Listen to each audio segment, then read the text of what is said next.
Ladies and gentlemen, today, we reflect on a tragedy that has gripped the world and reminded us all of the fragility of life, even in the most wondrous corners of our planet. A tourist submarine, designed to bring people face to face with the majestic underworld of the Red Sea, has become the center of heartbreak and horror. 6 people have lost their lives, and 39 were rescued after the vessel unexpectedly sank during what was meant to be a routine dive. Let those numbers sink in for a moment. 6 lives, gone in an instant. 39 more who will carry the trauma of that experience for the rest of their lives. This wasn't a battlefield.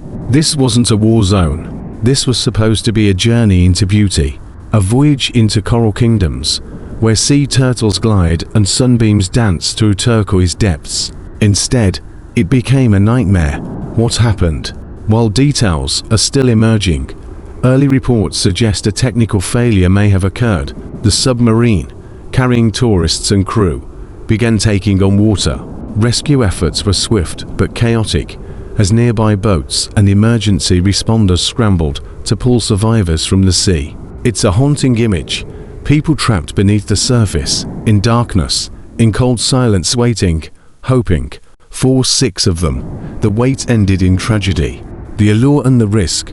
The Red Sea is one of the world's top diving destinations. Its clear waters and vibrant marine ecosystems draw adventurers from across the globe. But even in a world of cutting-edge technology, the ocean remains a force beyond our control. It is beautiful, it is humbling, and, as this incident reminds us, it can be unforgiving. Submersibles offer a rare, magical experience, but they operate in extreme environments, where any malfunction can quickly turn deadly.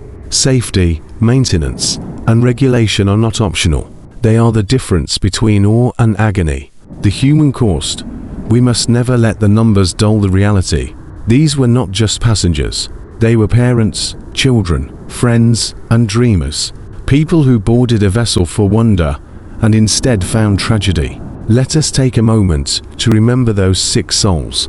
Their families now face an unimaginable grief. What was supposed to be a joyous experience became a final farewell. And let us also think of the survivors, the 39, who made it back to the surface. Many of them now carry survivor's guilt. Many of them have seen things they will never be able to forget. Their lives are forever changed. What comes next? This tragedy demands answers. Was the submarine properly maintained? Were emergency procedures adequate? Were safety protocols followed? We owe it to the victims and to future travelers to find out. Tourism should never come at the cost of safety. Exploration must never come before life. And if this tragedy was preventable, we must hold those responsible to account, because no family should lose a loved one in the name of wonder. A global wake-up call. This is not just about one incident, or one company, or one vessel. It's about how we, as a global society, balance our thirst for adventure with our responsibility to protect human life. The ocean is not a theme park. It is ancient. It is wild. And while we may explore it with submarines, ROVs, and high-tech gadgets, we must never forget that it is not our domain. We are guests beneath the surface, and we must act like it. A final reflection to the 6 souls who did not return. May you rest in peace beneath the waves you sought to witness. To the survivors, may you find healing and light in the days ahead.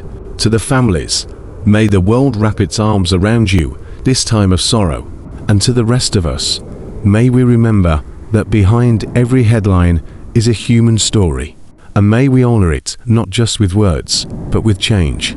Because the best way to honor those lost is to make sure it never happens again. Thank you.